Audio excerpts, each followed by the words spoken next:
What if I told you that the most potent, most misunderstood, and most wasted power you possess is not in your bank account, not in your social status, not even in the strength of your muscles, but is instead the very essence of the life force that pulses within you right now?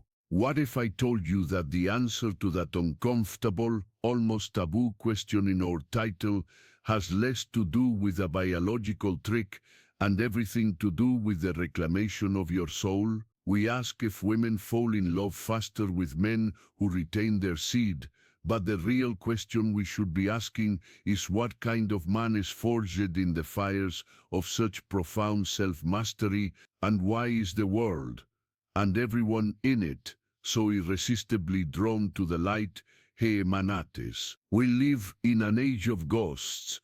We are phantoms haunting our own lives, perpetually spilling our vital energy in exchange for fleeting, pixelated pleasures. Society has conditioned us with brutal efficiency to see our most sacred creative impulse, the sexual drive, as a mere itch to be scratched, a pressure to be released, a momentary distraction from the quiet of our existential emptiness. It has been demoted to a recreational activity, a commodity, a cheap dopamine hit, available at the click of a button.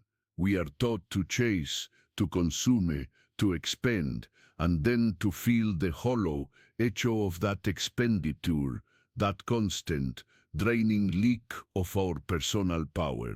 We are left feeling weaker, more fragmented, more desperate for the next hit, trapped in a cycle of desire and release that leads not to fulfillment, but to a deeper and more gnawing hunger. We have become kings of empty kingdoms, ruling over a barren landscape of transient gratification. But the ancient sages, the Stoic philosophers, the titans of industry and art, they knew a different truth.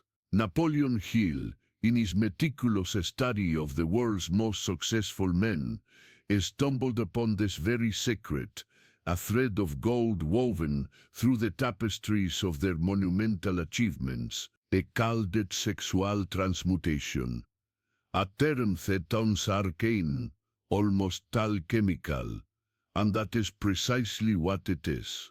It is the art of internal alchemy, the conscious act of taking the raw, primal, explosive energy of sexual desire, the very energy that creates life itself, and instead of squandering it through the lower centers of base pleasure, deliberately redirecting it upwards, transforming that raw lead into the shimmering gold of genius, of charisma, of unwavering focus, of magnetic presence, and of profound spiritual insight.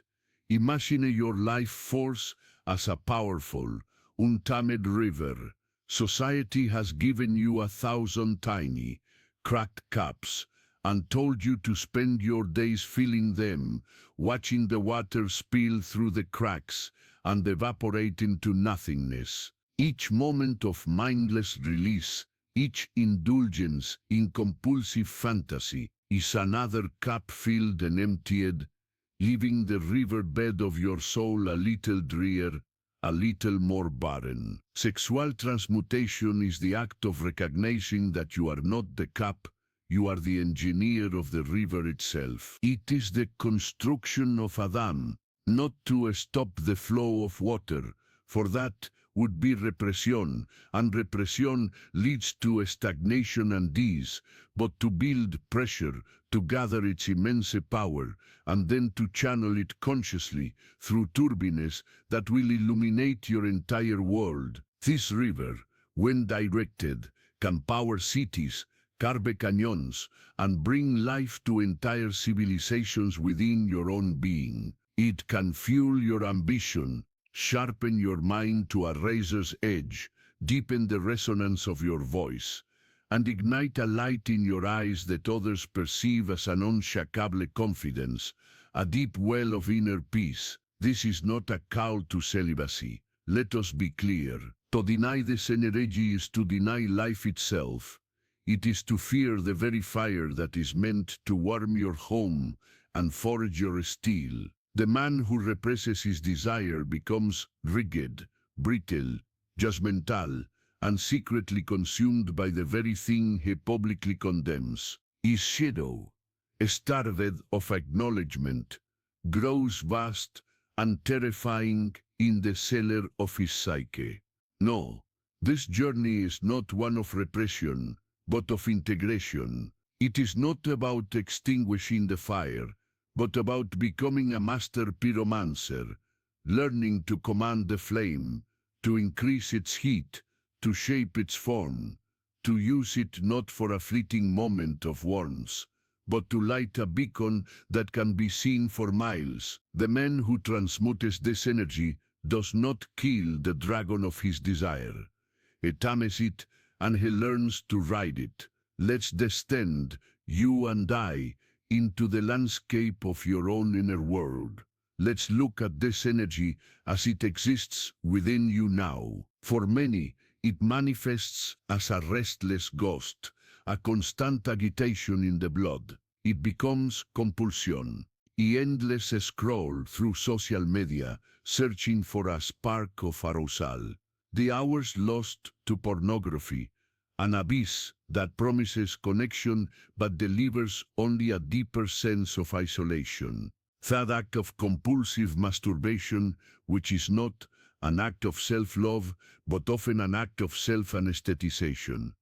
A desperate attempt to numb the pain of loneliness, of boredom, of meaninglessness. It becomes a frantic search for external validation, the need to conquer or possess, to prove one's virility, not as an expression of inner power, but as a defense against a terrifying inner weakness.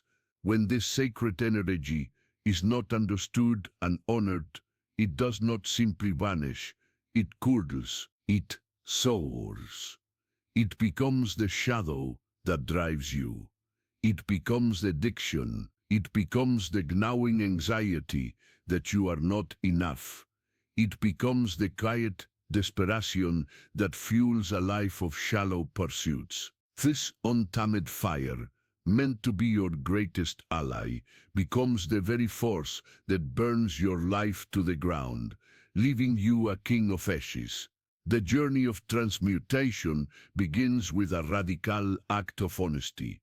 It begins when you dare to sit in the fire of your own desire without immediately acting on it. To feel that immense surging power rise within you, and instead of seeking a quick release, you ask it a question: what is it that you truly want? You listen, not with your mind, which will offer 1,000 rationalizations for release, but with your soul. And in that sacred pause, you will begin to hear the truth. You will discover that behind the desperate urge for sexual release is a deeper longing, a longing for connection, for intimacy, for purpose, for creative expression, for spiritual union. You will see that the fantasy is not the destination, but a distorted signpost pointing toward a potential that lies dormant within you. The image of a beautiful woman is not just a call for physical union, but a call from your own anima, your inner feminine, begging to be integrated, to bring balance, creativity, and intuition to your hardened masculine shell. The desire for conquest is not just a prima lurge, but the cry of the inner warrior, the king within you, who yearns to conquer not others, but the chaos and limitations of his own mind. This is the beginning of facing your shadow. It is the descent into the abyss of your own unconscious patterns. It's looking at the Minotaur in your labyrinth, not as a monster to be slain, but as a guardian of a treasure.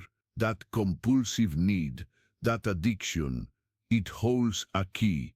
It is showing you precisely where your energy is leaking.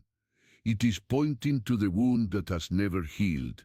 Perhaps it's a wound of abandonment, of not feeling seen, of a deep-seated belief that you are unworthy of love. The fleeting pleasure becomes a temporary balm on that wound, a pathetic substitute for the genuine self-love and validation you crave. To retain your seed, then, is not merely a physical act of discipline. It is a profound psychological and spiritual statement. It is a declaration of sovereignty. It is saying to the universe and to yourself, this life force is mine, this power is mine. I will no longer allow it to be siphoned off by meaningless distractions. I will be the master of my own inner temple. I will decide where this sacred energy is invested. This path is not easy.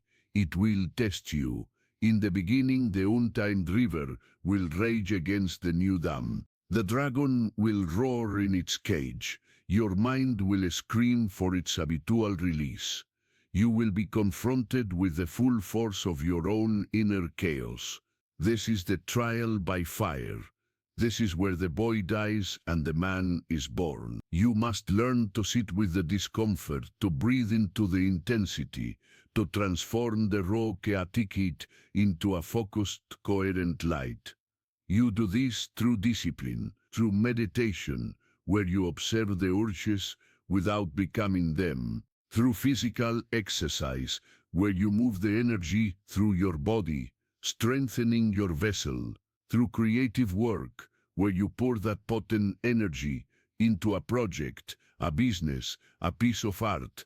You are literally building a new neurological and energetic circuitry. You are rewiring yourself from a being of passive reaction to a being of conscious creation. It's on this challenging path, this sacred journey of self-reclamation, that you truly begin to understand the power of what you're doing. It's where you need guidance and a community of men who are walking the same path.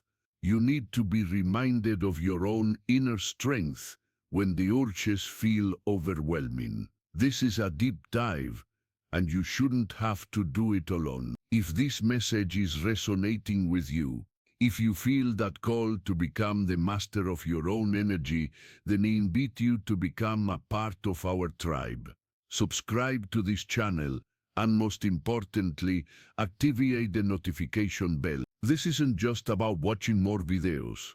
It's about making a commitment to your own evolution. Each notification will serve as a reminder, a touchstone on your path, a piece of the map to help you navigate your inner world and forge the destiny you were meant to live. Don't let this be another fleeting moment of inspiration. Make a choice, right now, to continue this journey with us. We will go deeper, much deeper, and you will want to be there for it. Now, as you persist, something miraculous begins to happen. The internal alchemy starts to produce a tangible, external results. The energy that was once agitating your nervous system, making you restless and needy, is now integrated. It settles. It becomes a deep, calm, powerful ocean within you. This is the source of true presence. When you walk into a room, you don't need to speak loudly or puff out your chest. Your energy speaks for you. It communicates a silent, unshakable self-possession. You are anchored in your own being, and there is nothing more magnetic than that. You are not seeking validation because you have become the source of your own validation. You are not chasing because you are already whole. You become a lighthouse, and ships, naturally, are drawn to the light. This is where we return to our original question. Do women fall in love faster with a man who practices this? The question itself is revealed to be a product of the old paradigm, the paradigm of seeking external validation. A man on this path is not doing it for women. To do so would be to miss the entire point, to simply create another strategy for seeking approval from the outside. That would be like an alchemist turning lead into gold, only to use the gold to buy more lead. The irony is that by letting go of the desperate need for female validation, it becomes infinitely more attractive. Women, like all human beings, are deeply and intuitively attuned to energy. A woman can feel, on a primal level, the difference between a man who is a leaking, fragmented vessel and a man who is a contained, integrated, and overflowing fountain of his own life force. The man who leaks his energy exudes an aura of neediness. His compliments feel like attempts to extract something. His attention feels like a hook. He is energetically hungry, and this is subconsciously perceived as weakness and instability. The man who has mastered his energy, however, exudes an aura of abundance. He is a king on his throne. His presence is a gift, not a demand. His attention is full and undivided because his mind is not fractured by 1,000 cravings. His compliments are genuine because they come from a place of fullness, not a place of lack. He can look a woman in the eyes with a depth and stillness that is both thrilling and deeply reassuring, because she intuits that he is not trying to take something from her, but that he has an entire world within himself to share. She feels safe in his presence, not just physically, but emotionally and spiritually. She senses that he has faced his own demons, that he has wrestled with his own inner chaos and has emerged victorious. He is a man who can be trusted because he has first learned to trust and master himself. This magnetism is not a trick. It is a law of nature. It is resonance. The world is a mirror reflecting back to us our own internal state. When you are chaotic and fragmented within, you attract chaos and fragmentation from without. When you cultivate a deep well of calm, powerful, and coherent energy within, you naturally attract people and circumstances that resonate with that frequency. Love, in its highest form, is not about two halves making a whole. It is about two whole beings coming together to create something even more magnificent. A woman does not fall in love with the technique of semen retention. She falls in love with the man that the discipline of semen retention forges. She falls in love with the integrity, the purpose, the presence, the unwavering strength, the man who has claimed his own inner kingdom. She falls for the king, not for the rules of his court, and the benefits extend far beyond the realm of attraction. Napoleon Hill was not a dating coach, he was a philosopher. Says, he observed that the same transmuted sexual energy is the fuel of genius. When your mind is no longer perpetually clouded by desire and fantasy, an incredible clarity emerges. Your cognitive abilities sharpen. Your memory improves. Your ability to focus on a single task for an extended period of time, the very definition of what Cal Newport calls deep work, is magnified tenfold. The mental energy that was once squandered in the gutter of cheap fantasy is now available to solve complex problems, to create innovative ideas, to build businesses, to write symphonies. You stop being a consumer of cheap digital entertainment and you become a producer of real-world value. This is the secret of the great artists, inventors, and visionaries. They were not sexless beings. They were masters of their creative fire. They intuitively understood that the same energy that can create a child can also give birth to a masterpiece, an empire, a new paradigm. Your drive, your ambition, that inner fire that pushes you to achieve, is directly connected to this life force. When you expend it carelessly, you are dampening that fire. You feel lethargic, unmotivated, apathetic. You wonder why you can't get yourself to go to the gym, to work on your side hustle, to read that book. It's because the fuel tank is empty. The riverbed is dry. When you begin to retain and transmute this energy, you are refilling that tank with high-octane fuel.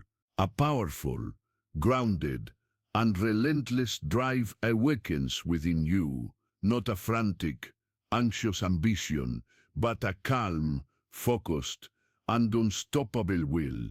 You become the warrior of your own life, meeting challenges not with fear, but with a quiet certainty in your own power. You are no longer a slave to your impulses.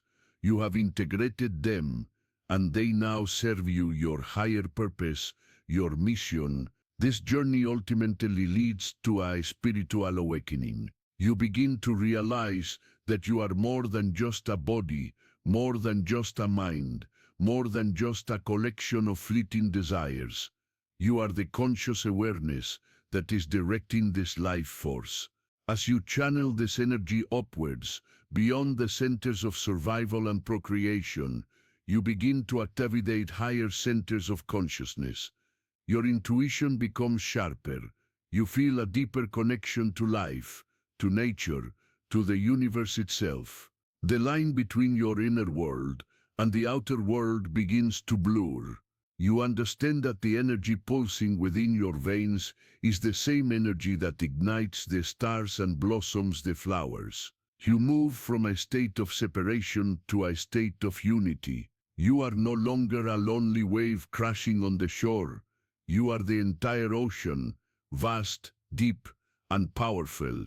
The hollow, existential ache you were trying to numb with fleeting pleasures is filled, not from the outside, but from the inside. It is filled with the profound and unshakable peace of self-realization. You discover that the kingdom of heaven is, and always was, within you. So we stand here, at the end of this exploration, and we look back at our initial, simple question. It seems almost naive now, doesn't it? The man who has mastered his sexual energy is not playing a game to win a woman's affection. He is engaged in the ultimate art form, the creation of himself. He is a sculptor, and his own character is the marble.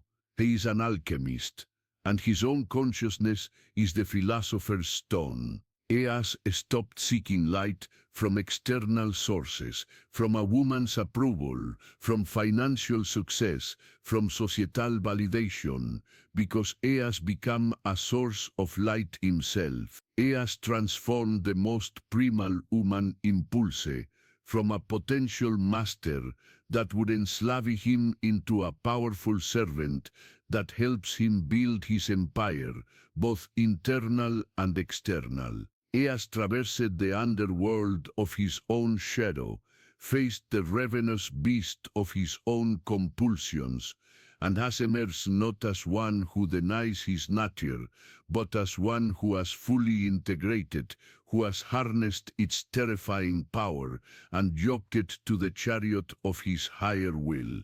The true climax of this journey is not a physical release, but a philosophical release, but a philosophical and spiritual one. It is the profound realization that you are the sole arbiter of your own inner world. It is the understanding that true power is not the ability to control others, but the unwavering discipline to control yourself.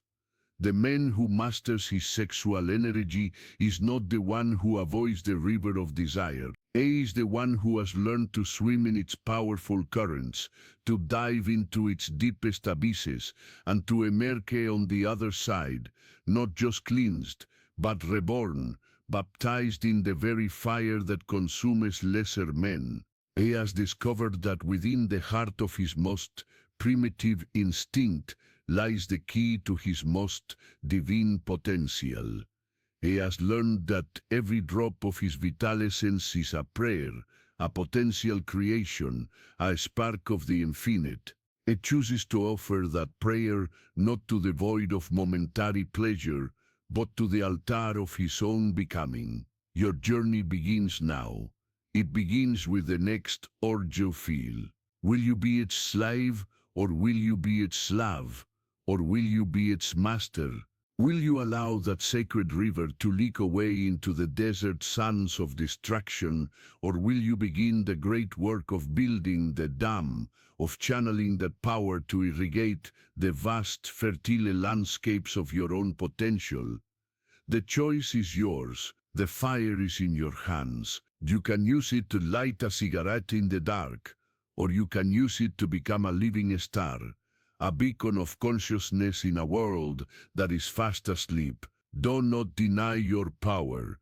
Do not fear it. Claim it. Honor it. And through its conscious transmutation, become the man you were always destined to be. The king has been in exile for far too long. It is time for him to return to his throne.